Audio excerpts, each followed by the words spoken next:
Hello everyone, and welcome to another Top 5 Records video. And today I'm going to be doing something different because today I'm going to be talking about a new Disney Plus documentary that just got released about the Beach Boys. And this documentary is simply titled The Beach Boys. Now, what can we expect from a Disney Plus documentary about the Beach Boys? I was kind of reluctant at first because I've seen some TV shows about the Beach Boys. There's a beautiful fiction film about Brian Wilson, which was made a couple of years ago. So there's some information about the Beach Boys out there. And when you take a look at their world, there are a lot of gritty moments. They have a beautiful, glossy, popular appeal and a popular story, and they have a very um, hopeful, cheerful image. But obviously, there are some situations in the world of the Beach Boys which I would not qualify as Disney proof. So I didn't know what to expect. And last night I saw it. And to be quite frank, I am impressed. Now, not just as a music fan, but also my day job is being a documentary filmmaker, or as a matter of fact, a filmmaker at all. I just made a first fiction film as well, but the last couple of years I've been mainly working in documentary and making documentaries about artists. So I might have been able to look more critical, yet this just drew me in. And that's also why I want to share a review of this documentary.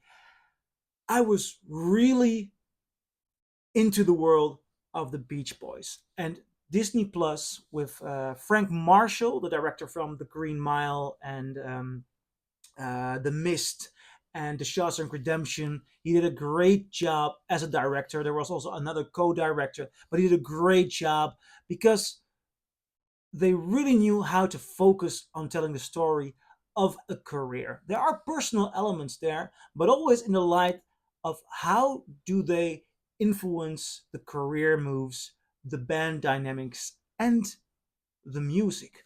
So this balance between the private world and um, and the story of the Beach Boys is very well mixed. The story is told chronologically, and what first is noticeable is how they start to talk about the harmony. Now, in documentaries about artists, a lot of the times we go back into their past, and I'm not necessarily interested in the past of an artist unless it is of a major influence of the artist they become. But there are a lot of these cases in which just like, oh, I had a wonderful home and my mother played the piano and my father, he just loved to fix cars, something like that. And in this case, the way they tell about their background and um, the force of their father, who eventually became their manager, and the way that they were in the background of the car and they started to sing harmonies. They were just, as children, interested in harmonies and singing together.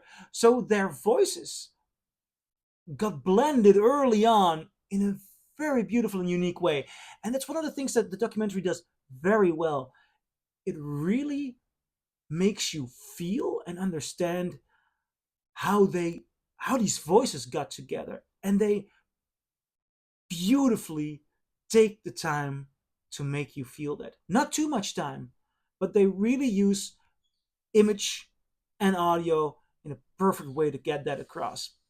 Now, the most stunning thing for me about this documentary is their archive footage and the way they used it. It's not a documentary that just has to cut away from talking heads because they are afraid that you might observe someone. No, that timing is perfect. But they do have an archive of stunning quality. There are 35 millimeter images, or at least what I think is 35 millimeter. It might also be 16, but they scanned it perfectly and it's in an incredible shape. All of these shots, all this band footage, all this early archive, it's just incredible. There was this moment in which they shot a live performance of them doing "In My Room," which is one of my favorite Beach Boys songs. It's an early Beach Boys song. I think the footage must have been about around 1963 or 1964. And they just did a stunning job putting it in there, letting it breathe, and you really get a good look and a good understanding of what the early Beach Boys were like. And then after a while, they show you for the first time one of the downsides, the abusive father who is also a manager, and their sometimes horrible influence. Now they have audio of a fight or a misunderstanding, might be a bit too soft of a word because they're not literally fighting, but the father is drunk and he's trying to tell Brian that he's also a genius. Literally, he says that I'm also a genius, Brian, and he's trying to push and pressure his son into making the same choices he would make. And Brian Wilson, obviously not being someone who is very upfront and pushy, but a gentle and shy person, just tries to tell him that it might be old fashioned, that right now they have to take more time. The times have changed, the way of recording have changed. And to have these kinds of archival moments in which you hear such an important clash, just thought it was stunning. There is more that the archive shows. I was never so much aware of the visual element of the band. I never really bothered to really observe an old Beach Boys show. Obviously, I've seen clips online. I've seen them at Live Aid, for example, but I never was too aware of what were the dynamics. This archival, um, of the quality of this archive, shows a lot of that. I get a better and clearer understanding of what their appeal was, and also that the lack of appeal, which the documentary also, although a lot of the artists themselves are involved, the main characters are involved, they are delivering interviews. There are people who are just there honestly saying their image was fading away in the second half of the 60s. While the Beatles came to America, they were wearing the striped beach shirts, and they did not understand the rough new way that the time was changing visually. As a matter of fact, and I was taken aback by that, the only one who really understood the visual element of the entertainment industry was Dennis Wilson. And what a stunning personality he was. I know that he acted in a gorgeous film, Two Lane Blacktop. He did a marvelous job in there, and he's a charismatic person. But in these interviews, he's brilliant. On his surfing board, he is a visual element that I don't understand why the Beach Boys did not use that more. I mean, they would push him to the front very often, but he was a visual, charismatic frontman, but a drummer.